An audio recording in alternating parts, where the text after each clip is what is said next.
Holidays-nale, adu namma GT Holidays da. GT Holidays, South India's #1 travel brand. You know you are special when you're with GT Holidays. தமிழர்களின் #1 choice Tamil matrimony. Saravanan சாருக்கும் சேரன் சாருக்கும் இன்னும் வரலாற்று காலம் ஒண்ணுமே இல்லைங்க. செஞ்சவனே நான் தானே. சூரியன் சந்திரன் படத்துல அப்ப இருந்தவங்க எல்லாருக்குமே தெரியுமே திண்டுக்கல்ல என்ன நடந்துச்சுன்னு அப்ப எல்லாருக்கும் தெரியும். போல்டா இருக்கீங்க. இன்னைக்காவது உடஞ்சி உட்காந்து அழுது. எனக்கு வந்து நான் செகண்ட் ஆர்ட்ஸ் காலேஜில் செகண்ட் இயர் படிக்கிறப்போ நான் எலெக்ஷனில் செக்ரட்டரிக்கு நின்றேன். நான் 1200 பேரில் 800 பேர் சொல்லி கூப்பிடுவேன்னு சொன்னேன். எல்லாரும் எனக்கு தான் ஓட்டு போடுவாங்கன்னு நினச்சிட்டேன். ரிசல்ட் வந்தால் நான் ஃப்ளாப் நான் தோத்துட்டேன். ஸோ உடனே நான் போய் என் வீட்டுக்குள்ளே புகுந்து கதை சாத்தின வந்தான். லேப்லேருந்து வெளியே வரப்போ சூட்கேஸில் நான் 35 லட்ச ரூபா எடுத்துகிட்டு போய் லேபில் கட்டிட்டு திருப்பி வரப்போ அந்த சூட்கேஸில் கொஞ்சம் பணம் கொடுங்க சார்னு இந்த லேபில் கேட்குறேன். ஒரு ஊருக்கு போகிறதாவது காசு வேணும், ஒரு 25 ரூபா கொடுக்கணும்னா இல்லை சார் போயிட்டு வாங்கன்னு அனுப்பிச்சிட்டாங்க. அப்படியே தொடச்சி அனுப்புகிறாங்க லேப்லேருந்து. சிம்பு அதுக்கு முன்னாடியே குழந்தையா ஹீரோ ஆகிட்டார். அவர் வந்து எனக்கு முன்னாடியே அவர் குழந்தையா ஹீரோ இருக்கிறப்ப 1 கோடி ரூபா சம்பளம் வாங்கின ஹீரோ.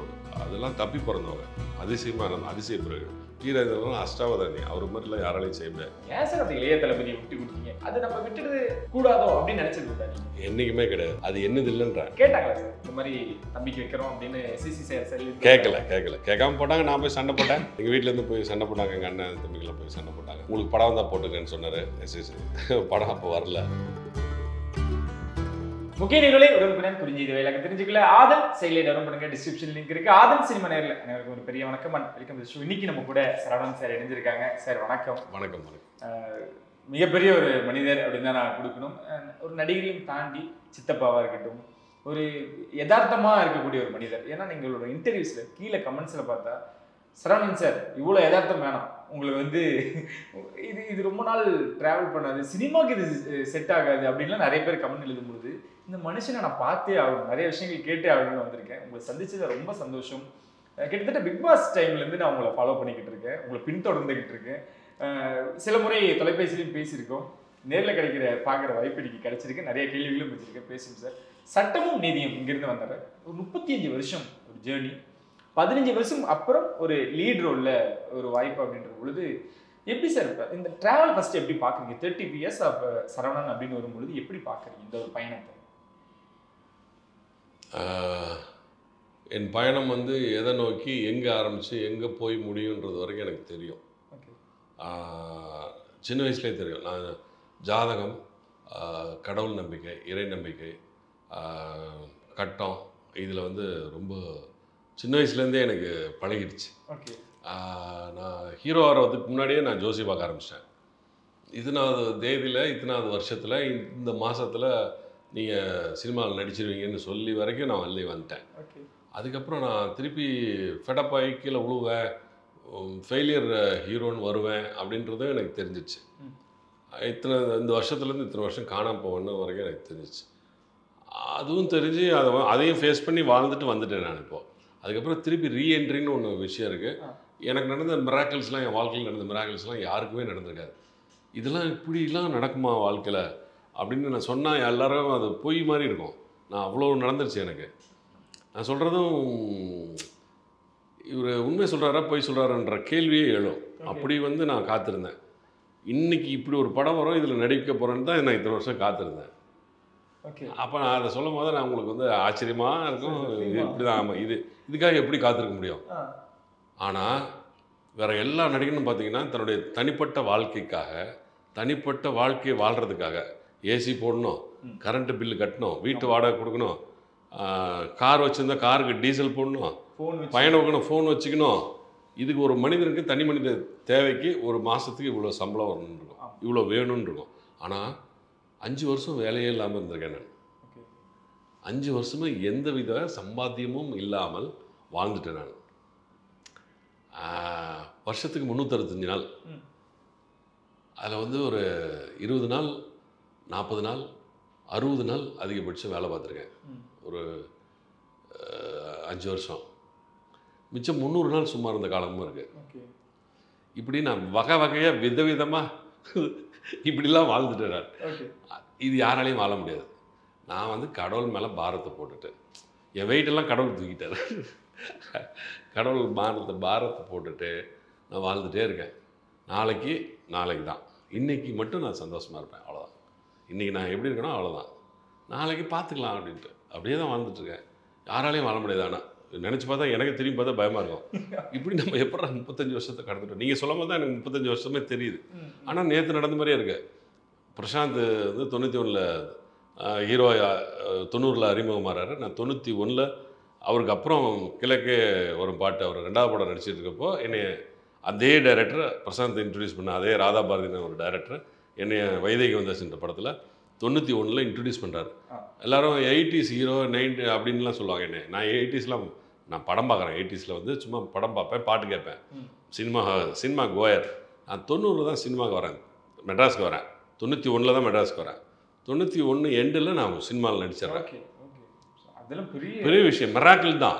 யாருக்காவது இப்படி நடக்குமான்னு பாருங்கள். ஒரு ஃபிலிம் இன்ஸ்டியூட்டில் படிக்கிறேன். ஃபிலிம் இன்ஸ்டியூட்டில் ஒரு ஷூட்டிங் நடக்குது. அந்த ஷூட்டிங் நடந்துட்டு இருக்கிறப்ப நான் வந்து ரேக்கிங் பண்ணுறேன் பழைய ஸ்டூடெண்ட்ஸை. நான் ஒரு வருஷம் முடிச்சிட்டேன். அதனால் 2வது வருஷம் வந்திருக்க பசங்களை வந்து ரேக்கிங் பண்ணுறேன். அப்படி ரேக் பண்ணுறப்ப நான் ஒரு பையனை சொல்கிறேன், டே உள்ளே போய் ஷூட்டிங் நடக்குதுல, அந்த ஷூட்டிங்கை வந்து நிறுத்துகிற மாதிரி பண்ணணும். Camera ready, start camera action அவன் சொன்னோன்னா நான் உள்ளே தள்ளி விடுவோம், நீ உள்ளே ஓடிடணும். உள்ளே ஓடி போய் buck buck buck buck buck buck அப்படின்னு கோழி பிடிக்கணும். கோழி கிடைக்காது. கோழி கிடைக்கலன்னு சொல்லி மறுபடியும் பக் பக் பக் பண்ணி ஓடணும். கோழி பிடிக்கணும். இப்படியே போய் நிறுத்துறா போடா அப்படின்னா உள்ளே ஓடுறான்றான். உள்ளே ஓடி போய் பிரசாந்த் நடிச்சிட்டு இருக்காரு. கிழக்கே வரும் பாட்டுன்னு ஒரு படம். அங்கே ஷூட்டிங்குள்ளே போய் ஒரு பையனை அனுப்புகிறான். அவன் ஓடுறான். பக் பக் பக் ஷிட் யாரா அவன், நிறுத்துறாங்க. Cut cut cut cut cut யார் பாடி அப்படின்னா, சார் நான் ஃபிலிம் இன்ஸ்டியூட் சொல்லுங்கள் சார், என்னை ரேக் பண்ணாங்க சார், அவங்க தான் சார் பண்ண சொன்னாங்கன்னு சொன்னாங்க. யாரா அவனை ரேக் பண்ணது அப்படின்னா, எல்லாரும் என்னை திரும்பி பார்க்குறாங்க. நாங்கள் படிக்கட்டில் மேல் படிக்கட்டில் உட்காந்துருக்கேன். ஒரு கலராக ஒரு இந்த மாதிரி ஒரு சட்டையை போட்டு அந்த டேரக்டர் பார்க்குறாரு. அப்படியே பார்த்துட்டு திட்ட வந்தவர், உங்களுக்குலாம் அறிவு இருக்காயா, யோ என்ன ஃபிலிம் இன்ஸ்டியூட் தானே படிக்கிறீங்க, நீங்கள் ஷூட்டிங் எடுக்கிறா என்ன பண்ணுறேன்,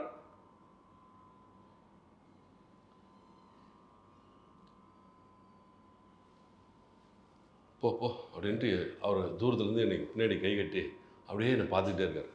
இவன் நான் திட்டாமல் பார்க்குறான் நம்மளை அப்படின்னு சொல்லிட்டு விட்டு நான் கலாட்டா பண்ணிருக்கேன். மறுபடியும் உட்காந்துருக்கேன். கொஞ்ச நேரம் கழிச்சு என்னை ஒருத்தர் ஃபோட்டோ எடுத்துக்கிட்டே இருக்காரு.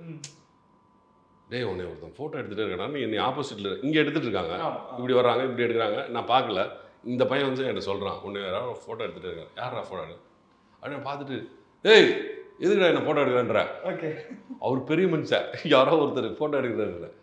நான் அவரை கலாட்டா பண்ணுறேன், எதுக்கு என்ன ஃபோட்டோ எடுக்கிறேன் அப்படின்னா, யோ ஒன்றை தான் ஏன் கேட்குறேன், எதுக்கே என்ன ஃபோட்டோ எடுக்கிறேன்றேன். 2வது 3வது தடவை கிளிக் பண்ணுறப்ப அவர் ஒன்றுட்டு அப்படி போயிடுறாரு. கட் பண்ணால் அடுத்த நாள் காலையில் அதே ஷூட்டிங் அப்படியே அரேஞ்ச் ஆகுது. அதே ஃபிலிம் இன்ஸ்டியூட்டில் நான் காலேஜுக்கு வரேன். 9:15 மணிக்கு வந்துட்டேன். எல்லா ஷூட்டிங்கில் இருக்க எல்லோரும் நடந்துட்டுருக்காங்க. நடந்துட்டுருக்கு 7 மணிலேருந்து ஷூட்டிங் நடந்துட்டுருக்கு. நாங்கள் 9 மணிக்கு நான் உள்ளே நுழைஞ்சோன்னா எல்லாரும் என்னை திரும்புகிறாங்க. அப்படியே ஏன்னா எல்லாம் திரும்புகிறானுங்கன்னு சொல்கிறப்ப, நேற்று ஃபோட்டோ எடுத்தார்ல ஒரு பெரிய ஆள், அவர் வந்து என் பக்கத்தில் வந்து என் தோலை தொடுறாரு. தம்பி வணக்கம் தம்பி, நான் தான் ரவின்னு பேர், எனக்கு ஸ்டில்ஸ் ரவி, கேள்விப்பட்டிருப்பீங்களா அப்படின்னா. நான் வந்து அப்படியே ஸ்டில்ஸ் ரவின்னு ஷாக் ஆகிறேன். என்னென்னா எனக்கு சினிமா தெரியும். ஏன்னா ஜெமினி சினிமா, வண்ணத்திரை இதெல்லாம் படித்து நான் ஸ்கூல் படிக்கிறப்பலேருந்து அந்த 9th 10thலேருந்து அந்த சினிமா புக்கு, சினிமா எக்ஸ்பிரஸ்லாம் படித்து ஸ்டில்ஸ் ரவின்னா எனக்கு யாருன்னு தெரியும். புதிய பாதையில் பார்த்திபனை எடுத்தவர், பாக்யராஜுக்கு ஒரு ஸ்டில் எடுத்தவர், ரஜினிக்கு வந்து இந்த கோடு கோடு போட்ட சுட்ட போட்ட ஸ்டில் எடுத்தவர். அவர் எடுத்த ஸ்டில்லாம் பெரிய ஹிட் ஆகும். அந்த ஸ்டில்லாம் அப்புள்ள நல்லாயிருக்கும். அவர் ராசியான கேமராமேன்னு சொல்லுவாங்க. அப்போ அதெல்லாம் வரும் பேட்டியில். அவரோட ஃபேஸ் மட்டும் எனக்கு ஞாபகம் இல்லை, எவ்வளோ ஸ்டில்ஸ் வேணும் ஞாபகம் வந்துச்சு. சார் நீங்கள் தான் நேற்று என்னை ஃபோட்டோ எடுத்தது தானே அப்படின்னா, ஆமாப்பா அந்த டேரக்டர் ஒன்று எடுக்க சொன்னார், அதனால நான் வந்து எடுத்தேன். இங்கே பாருவோம் ஃபோட்டோன்னு காத்தா அவர் எடுத்த ஃபோட்டோ பார்த்தா என்னால் நம்பவே முடியல. நான் வந்து ஒரு 3rd கிரேட் ஃபோட்டோகிராஃபர்ஸோட ஊரில் சேலத்தில் எடுத்த ஃபோட்டோஸ் தான் நான் பார்த்துருக்கேன். இப்படி ஒரு ப்ரொஃபஷனலான ஒரு ஃபோட்டோகிராஃபர் அவ்வளோ அக்யூரேட் ஃபோக்கஸில் என்னோட எங்கேயுமே கிரைன்ஸே இல்லாமல் ஒரு அழகான ஒரு சரவணன் எனக்கு காமிச்சோன்னு எனக்கு இன்னும் சிலுக்குது. அந்த ஃபோட்டோவை பார்த்து நான் அப்படியே ஆச்சரியப்படுறேன். சார் இந்த ஃபோட்டோ கொடு சார். ஃபோட்டோ என்னையா ஃபோட்டோ இங்கே வாயா, உடனே அந்த டேரக்டர் கூப்பிட்றாரு அப்படின்னா, டேரக்டர் கூப்பிட்றாரா அப்படின்னு போகிறேன். அந்த டேரக்டர் அப்படியே வர்றாரு. என்ன உங்களை இப்படி நிற்க வச்சுட்டு அப்படி வந்து டேரக்ட் பண்ணுறதை விட்டுட்டு சினிமா ஷூட்டிங் நடந்துட்டுல அதை நிறுத்திட்டு அப்படியே என்னை சுற்றி வர்றாருங்க அந்த டேரக்டர் ராதா பாரதி. அந்த வைகாசி பிறந்தாச்சின்னு அந்த அதே டேரக்டர் வைதேகி வந்தாச்சின்னு என்ன அந்த படத்தில் அறிமுகப்படுத்துறதுக்கு முன்னாடி நடந்த இன்சிடென்ட் அவங்கள்ட்ட சொல்லிட்டு இருக்கேன். அப்படி சுற்றி வந்துட்டு அப்படி திரும்பி பின்னாடி கைக்கிட்டி சொல்கிறாரு, டே போஸு அடுத்த கதைக்கு ஹீரோ கிடச்சிட்டாடா அப்படின்னாரு. அப்போ தான் எனக்கு தெரியும் அப்படி யானை மாலை போட்டு ராஜாவான கதை. ஆமாம், நான் போய் ராஜா வரான்லாம் நான் சொல்லவே இல்லை.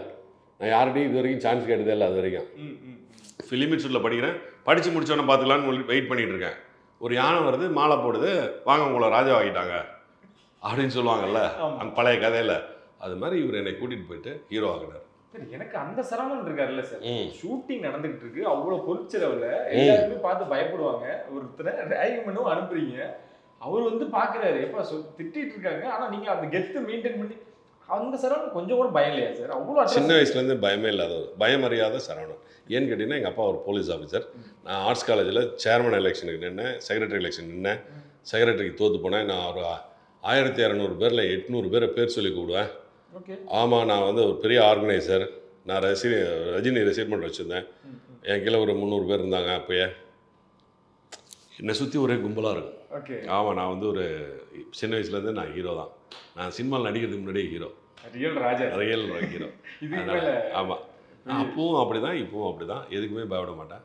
நான் போய் ட்ரெயின் முன்னாடி மட்டும்தான் நிற்கல, பாலையா மாதிரி ட்ரெயினும் மட்டும் தான் நிறுத்தலை.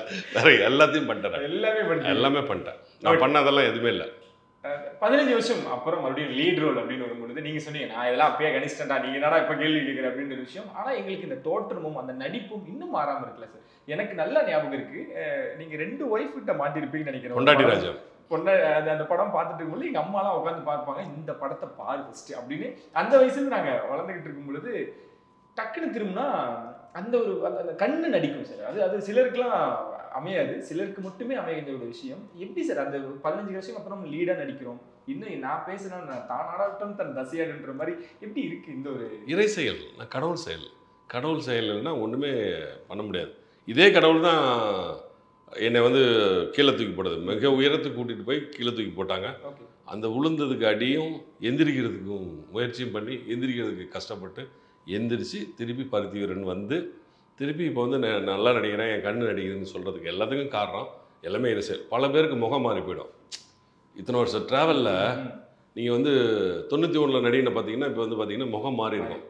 எனக்கு இறைவன் அருளால் திருப்பி திருப்பி திருப்பி திருப்பி நான் இன்சிஸ்ட் பண்ணுறது என்னென்னா, என் செயல் எதுவும் இல்லை, நானாக எதுவும் செய்யலை, கடவுள் என்ன செய்ய வைக்கிறான், கடவுள் தான் இந்த செயலை செய்கிறாரு, கடவுள் நினச்சதுனால தான் இது நடக்குது, கடவுள் நினச்சது தான் கண்ணு நல்லா இருக்குது, கடவுள் நினச்சது தான் கைகால் நல்லா இருக்குது, கடவுள் நினச்சது தான் நான் நடிக்கிறேன், கடவுள் செய்ய சொன்னது தான் நான் செஞ்சிட்ருக்கேன். அதனால் எல்லா செயல்களும் என் செயல்கள் அல்ல, எல்லாமே கடவுள் செயல், இறைவன் செயல். இவ்வளோ போல்டாக இருக்கீங்க. என்னைக்காவது உடஞ்சி உட்காந்துது உண்டு அந்த அழுது? நம்மளாம் ஒரு கட்டத்தில் நானும் ரொம்ப உடஞ்சி அழுதுறேன்.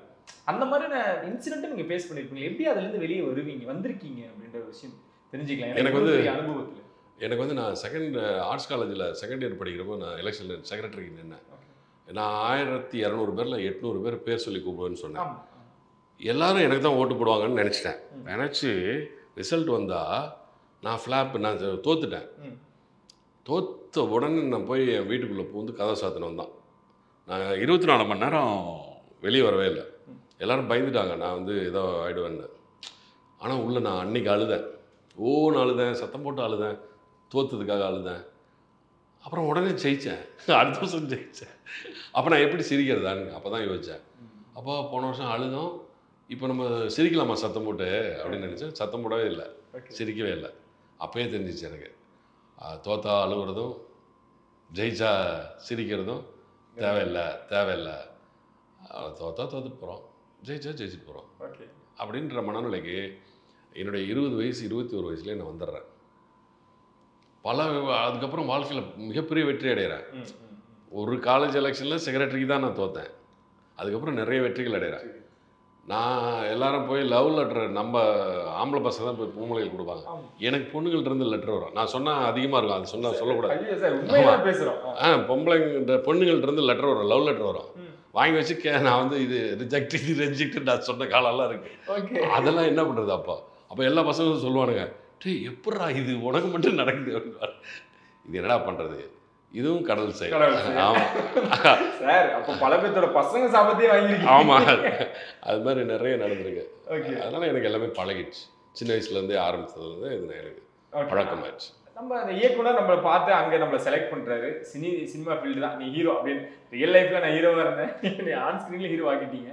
அதுக்கப்புறம் ஒரு ஜேர்னி இருக்குல்ல சார், நீங்க உள்ள வரும்பொழுது நான் கேள்விப்படுறதா, ஏன்னா அந்த ஸ்டேஜ்ல நிறைய விஷயங்கள் நடந்திருக்கலாம். விஜயகாந்தோட தம்பி என்ட்ரி கொடுத்துட்டாரு, அதே மாதிரி ரஜினி கலர்லயே ஒருத்தர் என்ட்ரி கொடுத்துட்டாரு, பயங்கர பீக்ல இருக்க டிஆர் பாக்யராஜ் சார் இவங்களாம் பயங்கர பீக்ல இருக்கும் பொழுது ஒருத்தர் சரவணன் ஒருத்தர் என்ட்ரி கொடுக்குறாருப்பா. அந்த ஒரு காம்படிஷன் எப்போ சார் உங்களுக்கு புரிஞ்சுது, அதை எப்படி பிரேக் பண்ணி? அப்போ வந்து ரொம்ப இளம் வயது, நான் என்னுடைய வேகத்தை யாராலையும் கண்ட்ரோல் பண்ண முடியாது. அப்போ நான் பண்ண செயல்கள் அதுவும் இறை செயல் தான். எனக்கு ஒரே நாளில் ஒரே வாரத்தில் ஒரு 11 படம் புக் ஆச்சுன்னா நீங்கள் நம்புவீங்களா? நம்புங்க. நடந்துச்சு ஒரே வாரம் தான். ஒரு வாரத்தில் 11 படத்துக்கு அட்வான்ஸ் எங்கள் அண்ணனும் மௌன ரவியும் வாங்கி போட்டாங்க. இது வாங்கினதே எனக்கு தெரியவே தெரியாது. எங்கள் கூட பிறந்த ஒருத்தன், அவனும் இங்கே இருக்க பிஆர்ஓ ஒருத்தரும், அவங்க தான் என் கதையை கேட்பாங்க, என்னுடைய விஷயத்தை நான் பார்த்துப்பாங்க. அவங்க பார்த்துட்டு அவங்க புக் பண்ணியிருக்காங்க, 11 படம் வாங்கி வச்சுரா. இது அடுத்த வருஷம் வரைக்கும் வாங்கி வச்சுருக்காங்க. இப்போ அடுத்த வருஷத்துக்கு வர டைரக்டர்லாம், இது அடுத்த மாதத்துக்கு கேட்குற டைரக்டர்லாம் பின்னாடி போயிட்டே இருக்காங்க. இது எப்படிப்பா, இது எப்படி, இது இத்தனை நான் எந்த படத்துக்கு ஷூட்டிங் போனேன், என்ன கதை, இது என்ன படம், இது எந்த ஊர் போகிறேன், எனக்கு தெரியவே தெரியாது. ஒரு 6 வருஷம் இப்படி இருந்தேன். 6 வருஷத்தில் என் வீட்டுக்குள்ளே வந்து பார்த்தா 10-15 பேர் தூங்கிட்டு இருப்பான், 10 பேர் சாப்பிட்டுட்டு இருப்பான். யார் நீன்னு கேட்டால் யாருன்னே தெரியாது எனக்கு. இது அவர், இது இவருன்னு இவனுங்க சொன்னால் தான் தெரியும். எனக்கு யாருன்னே தெரியாது. நான் ஃபோன் அட்டன் பண்ண மாட்டேன், ஃபோனு எடுக்க மாட்டேன், டைம் இல்லை. நான் சொன்னால் நம்ப மாட்டேங்க, ஏர்போர்ட் போய் இங்கே கார்லேயே சேவ் பண்ண டைம்லாம் இருக்குது. காலங்காலத்தில் மாமியார் ஒரு மத்தியானம் இன்னொரு படம் சூரியன் சந்திரான், இப்படி ஒரே நாளில் 3 படம் ஷூட்டிங் போன காலமும் நான் 92லேருந்து 96 வரைக்கும் ஒரே நாளில் 3 படம் ஷூட்டிங் போன டேட்லாம் இருக்குது என்கிட்ட. அப்படிலாம் டைட்டாக ஒர்க் பண்ணிட்டேன். 97க்கு அப்புறம் தான் நான் டல்லானேன். அப்படியே இறங்கு முகம் வருது. அதுக்கப்புறம் தான் சொந்த படம் எடுக்க முயற்சி பண்ணுறேன். சொந்த படம் எடுக்கிறேன், 2 படம் எடுக்கிறேன். ஃபர்ஸ்ட் படம் பரவாயில்லாமல் போச்சு, 2ஆவது படம் ஓகேன்னு போச்சு. ஆனால் காசாக பார்த்தா காசாக வரல. நான் போட்ட காசெல்லாம் போயிடுச்சு, சம்பாரித்த காசெல்லாம் போயிடுச்சு. மறுபடியும் நில் பேலன்ஸ், ஒன்றுமே இல்லை, பாக்கெட்லேயே இல்லை. நான் லேப்லேருந்து வெளியே வரப்போ சூட்கேஸில் நான் 35 லட்ச ரூபா எடுத்துகிட்டு போய் லேபில் கட்டிட்டு திருப்பி வரப்போ அந்த சூட்கேஸில் கொஞ்சம் பணம் கொடுங்க சார்ன்னு அந்த லேபில் கேட்குறேன். ஒரு ஊருக்கு போகிறதாவது காசு வேணும், ஒரு 25 ரூபா கொடுக்குறேன்னா இல்லை சார் போயிட்டு வாங்கன்னு அனுப்பிச்சிட்டாங்க. அப்படியே தொடச்சி அனுப்புகிறாங்க லேப்லேருந்து. ஏங்க ஊருக்கு போகிறது கூட காசு இல்லை, ஒரு 10,000 ரூபா வைங்கன்னு கேட்குறேன். முடியாதுதான் சொல்கிறேன். அது மாதிரி வெறும் சூட்கேஸோட வீட்டுக்கு வந்தவன் தான் நான்.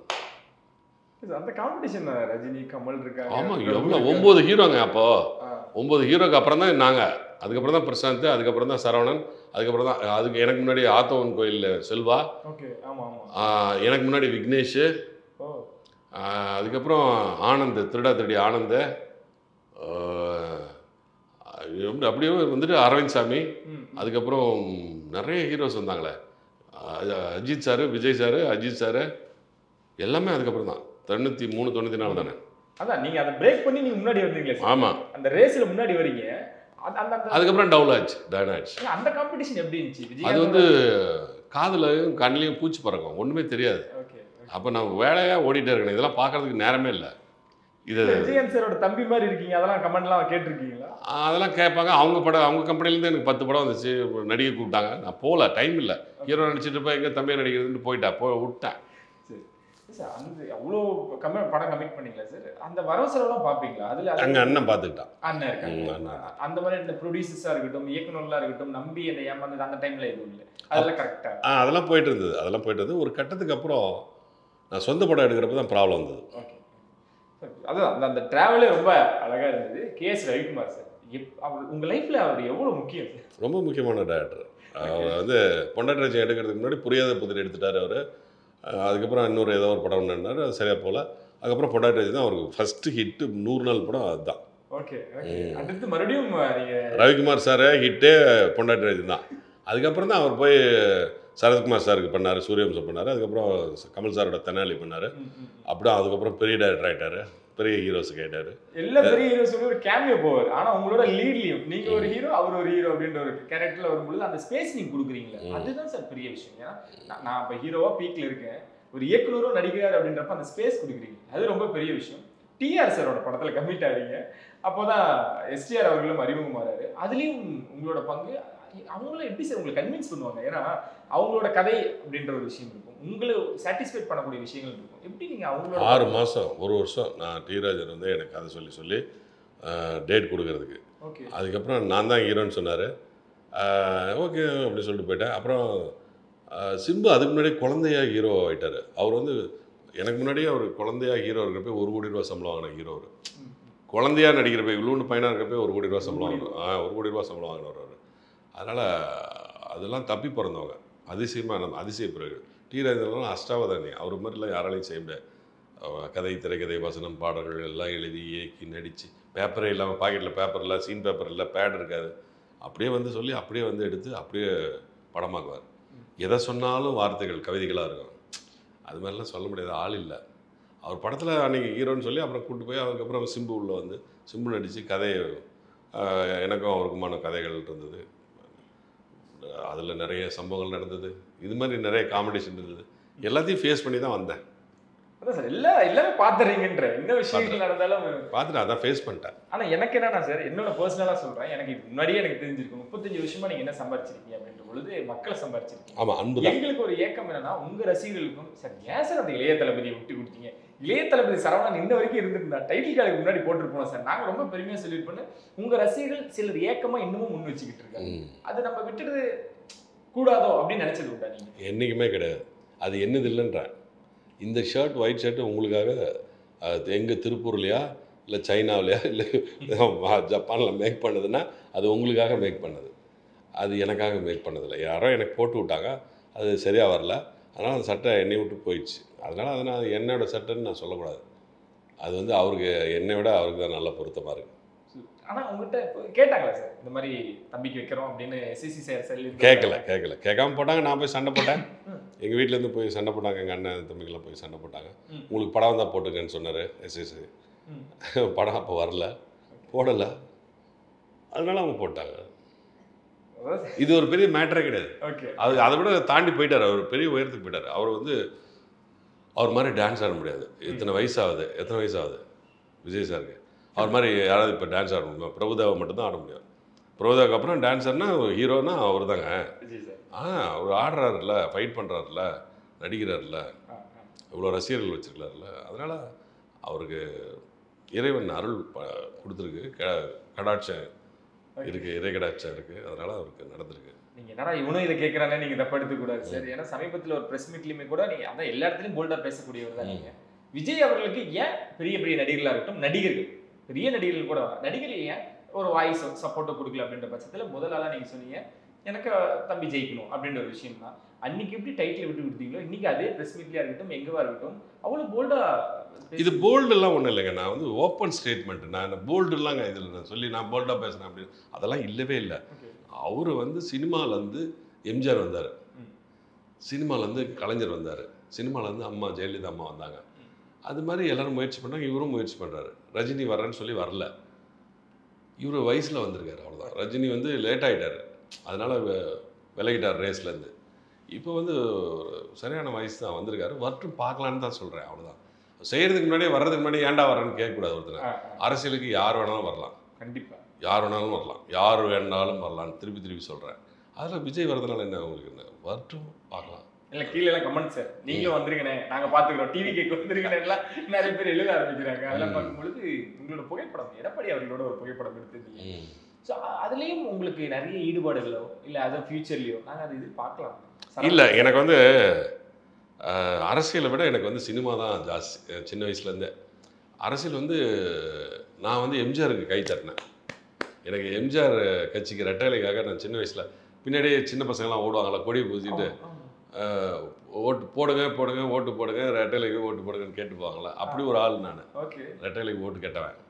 அதோட அந்த இது பசுமையான நினைவுகள் என்ன மைண்டில் இருக்குது. அதனால் எனக்கு ரெட்டையில பிடிக்கும். அம்மாவோட ஆட்சியை எடப்பாடியார் பண்ணிகிட்ருக்காரு, அதனால் எனக்கு அவரை ரொம்ப பிடிக்கும்.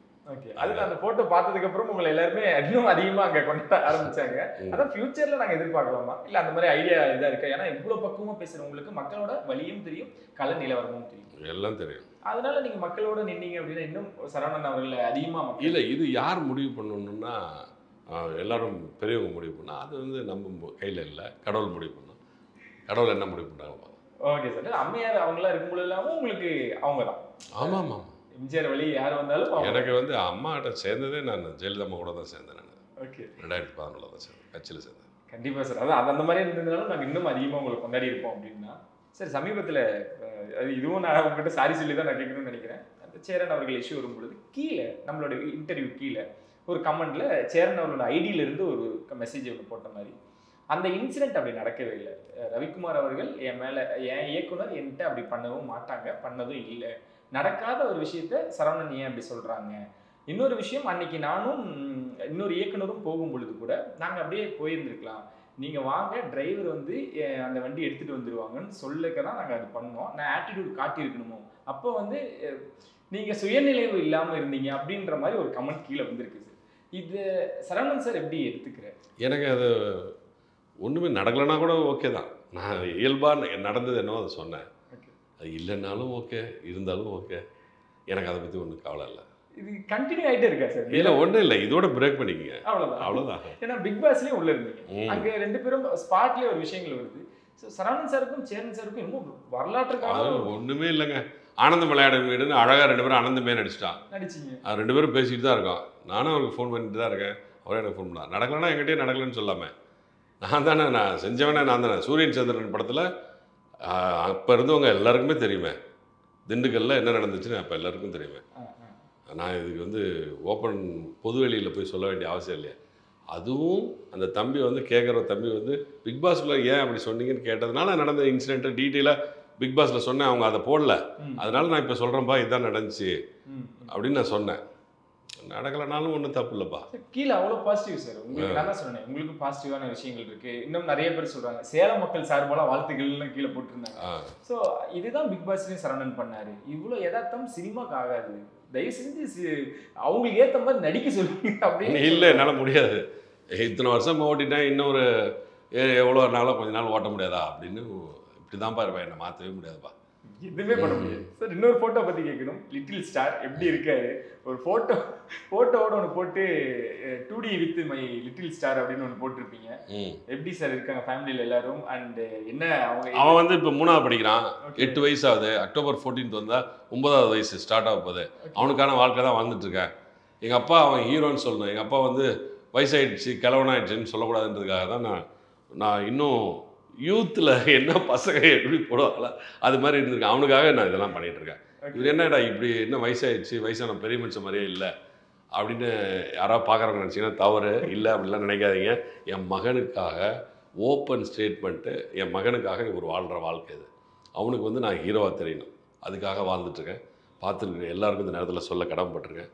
என்னடா இவருக்கு வந்து 35 வருஷம் சர்வீஸ், இவ்வளோ பெரிய வயசாகுது, இவர் வந்து இன்னும் சின்ன பையன் மாதிரி ஆக்ட் பண்ணிகிட்ருக்காரு அப்படின்னு நீங்கள் நினச்சிங்கன்னா இல்லை தம்பிங்களா, இல்லை பார்வையாளர்களே, இல்லை அதெல்லாம் இல்லை. என்ன சொல்ல வரேன்னா, என்னுடைய மகனுக்காக நான் வாழ்ந்துட்டுருக்கேன். அவனுக்கு நான் ஹீரோவாக இருக்கணும், எப்போவுமே அவனுக்கு நீங்கள் ஹீரோ. அவனுக்கு பிடிக்கல, இப்பயே நான் வில்லனாக நடிக்கிறது பிடிக்கல. ஏப்பா என்னப்பா அப்படி போய் பண்ணுறீங்க, அவர் வந்து உங்களுக்கு துப்பாக்கியில் சுடுறாரு. சமுத்திரக்கனி என்னை ஒரு படத்தில் சுடுவார். இப்போ அதை பார்த்துட்டு அவனால் ஜீர்ணிச்சிக்கவே முடியல. அவன் ஷூட்டிங் ஸ்பாட் வந்துட்டு நான் போகிறேன்ட்டான். ஏன்டா போகிறேன்னு போய் வீட்டில் போய் கேட்டால் அவங்க அம்மாட்ட சொல்லியிருக்கான், அப்பா அந்த அங்கிள் சுடுறாரு, அப்பா செத்து கீழே வந்துட்டாரு அப்படின்னு. 3 வருஷம் ஆச்சு அந்த படம், 3.5 வருஷம் ஆச்சு, 4 வருஷம் ஆகுது. அவன் 4 வருஷத்துக்கு முன்னாடி சொல்லிட்டான் அப்பா நடிக்க வேணான்னு சொல்லுன்றான். அவன் மனசில் அது வந்து ஒரு மாதிரி தப்பாக தோணுது. அதனால் அப்பாவை வில்லனாலாம் நடிக்க சொல்லாதுன்றான். அதனால் அவனுக்காக நான் வாழ்கிறேன்.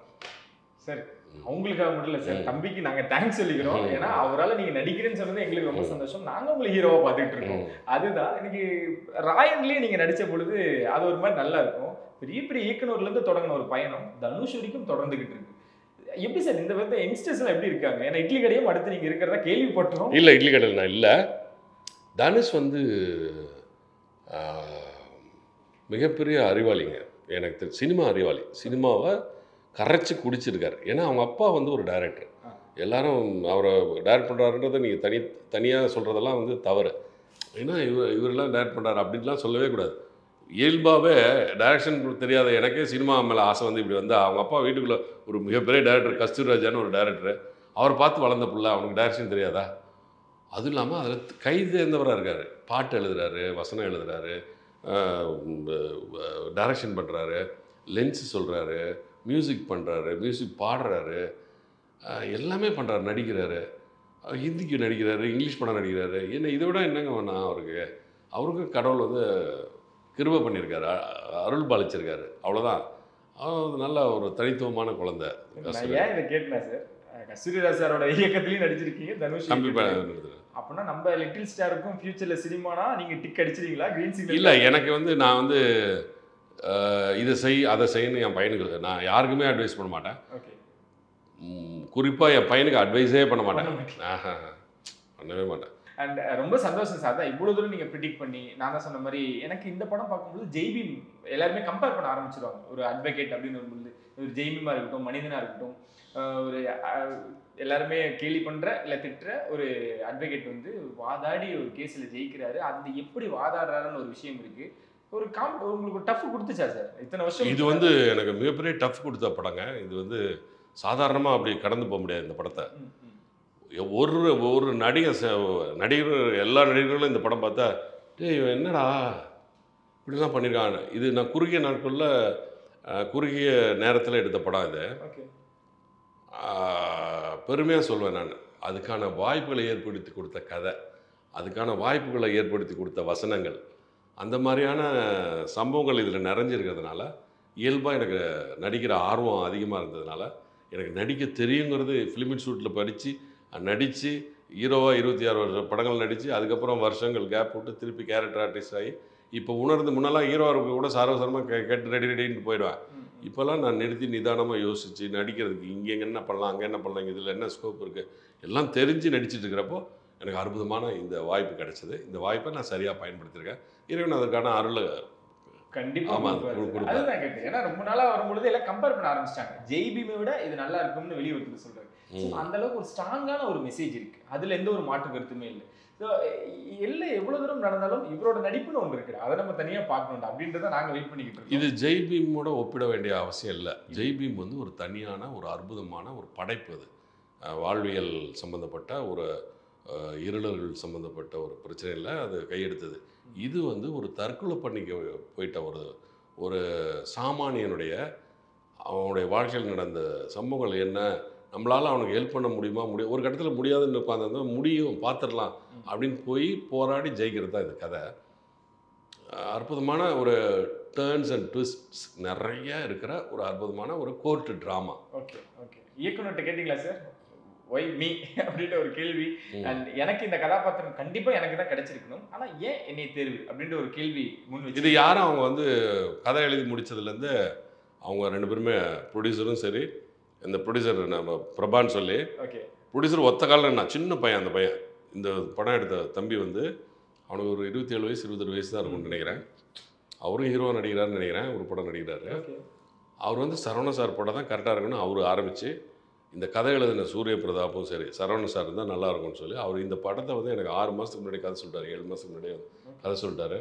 அதுக்கப்புறம் வரவே இல்லை. 7 மாதம் கழித்து திருப்பி வராரு. வந்து இது பிரபா பண்ணுறாருங்க ப்ரொடியூசர், இவர் பாலாஜி டைரக்ட் பண்ணுறாருங்கன்னு ஒரு டைரக்டர் கூப்பிட்டு வர்றாரு.